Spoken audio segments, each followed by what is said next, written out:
انہوں نے اس تقریری مسابقے میں حصہ لیا اور اول پوزیشن پر جونیئر گروپ میں کامیاب ہوئی ہیں. اللہ تعالیٰ سے دعا کریں اللہ تعالیٰ اس بچی کے علم میں اور ترقی عطا فرمائے.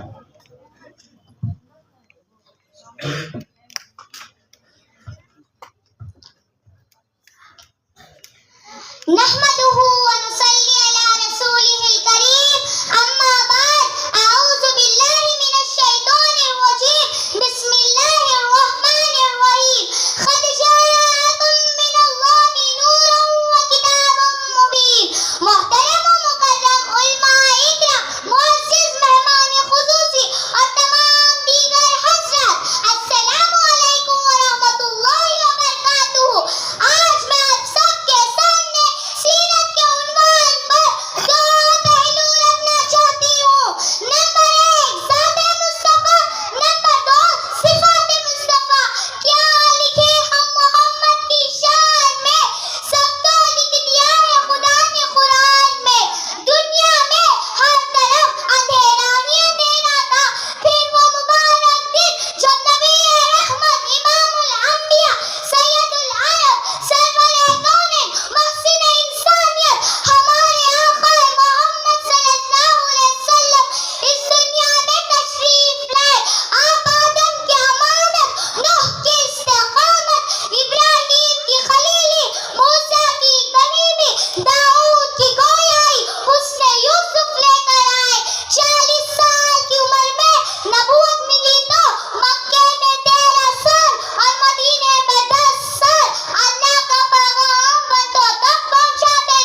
کی شکایت سن کر یہ پیغام دیا کہ میں رحمت للعالمین ہوں اور میں تم سب کا نبی ہوں.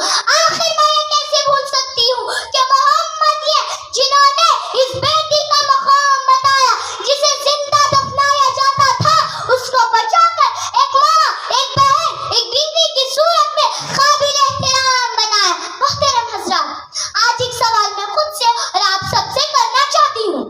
کیا ہم نے سیرت کو مقام دیا ہے؟ کیا ہم نے انصاف کیا ہے؟ کیونکہ بڑے دکھ سے عرض کروں اس رحمت للعالمین کو امت کے خاطر اکثر سجدوں میں روتے ہوئے پایا. پر افسوس یہ امت سیرت کو بھول کر تفریقوں میں بٹی ہوئی ہے، نفرتیں دلوں میں جگہ لے چکی ہے اور ہم اپنے رول ماڈل کو بھول چکے ہیں. محترم حضرات، آج مجھے کہنے دو، ہم نے سیرت کو اکثر لائبریریز میں، CD DVDs میں یا پھر سوشل میڈیا میں پائے. آج برادر وطن اس سیرت کو مسلمانوں کی زندگی میں، تجارت میں، معاملات و معاشرت میں، ہماری شادیوں میں اور ہماری عیدوں میں دیکھنا چاہتی ہے. جاگو مسلمانوں جاگو، اس امت کو ایک ہونا ہوگا. جس طرح لب سے لب ملتے ہیں نام محمد کے سبب، کاش ہم سب مل جائے اسی نام محمد کے سبب. انشاءاللہ سارے عزم کرو اور بولو انشاءاللہ وما علینا الا البلاغ. جاتے جاتے میں تمام انتظامیات کا تہہ دل سے شکر ادا کرتی ہوں کہ انہوں نے ہمیں اتنی چھوٹی عمر میں یہ سکھایا کہ جب ہم سکولز کی اتنی موٹی موٹی کتابیں پڑھ سکتے ہیں تو سیرت بھی پڑھ سکتے ہیں اور سمجھ سکتے ہیں. اللہ ہم سب کو عمل کی توفیق عطا فرمائے. جزاک اللہ خیر. السلام علیکم ورحمۃ اللہ وبرکاتہ. ماشاء